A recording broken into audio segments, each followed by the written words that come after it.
but I'm not sure because there's a big blob of potch right there that is squeezing or pinching the colour. So I'm going to start by slicing that corner off and just see where that travels in on the inside there. And we'll go from there.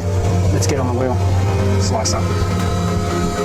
And here's a fun fact for you. Did you know that in the 90s, the Lightning Ridge Bowls Club had the highest turnover out of any bowls club in the entirety of Australia?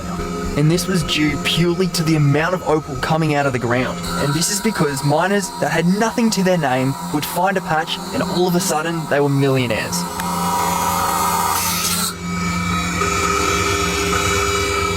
Things are starting to turn for the worse with our colourful rock. With more and more slices happening, Justin is not finding the colour that he's after. And after 3 slices, he decides to take it right through the centre. This is going to be the make or break for the gem.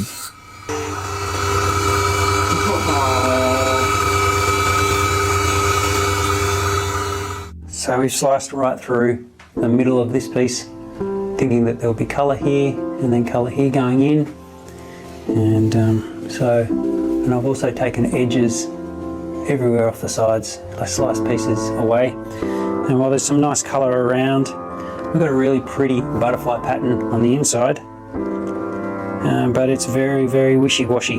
Now it has turned black like I had planned, but that colour is not really clean enough to be cutting gemstones out of.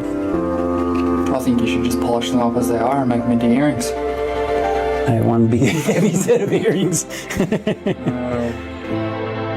Alright, so we've got a nice big chunk of colour, and I really don't think we should cut gems out of it.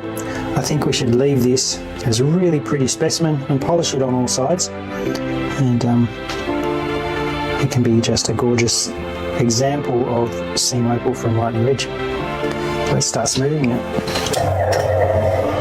So there you have it, yet another gem that is decided to cut in a completely different way to what we thought.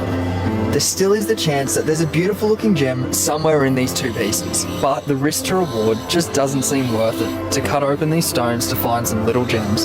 So Dad has made the mature decision to leave them as big beautiful freeforms, which as you know is very not like him, but it's good to change it up once in a while. So let's follow along and see how these beautiful big freeforms turn out.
Although it did turn black, we didn't quite end up with the gems we were hoping for. We did, however, end up with this beautiful pair of freeforms, which is a nice change from the usual. It showcases the beautiful patterns and how the opal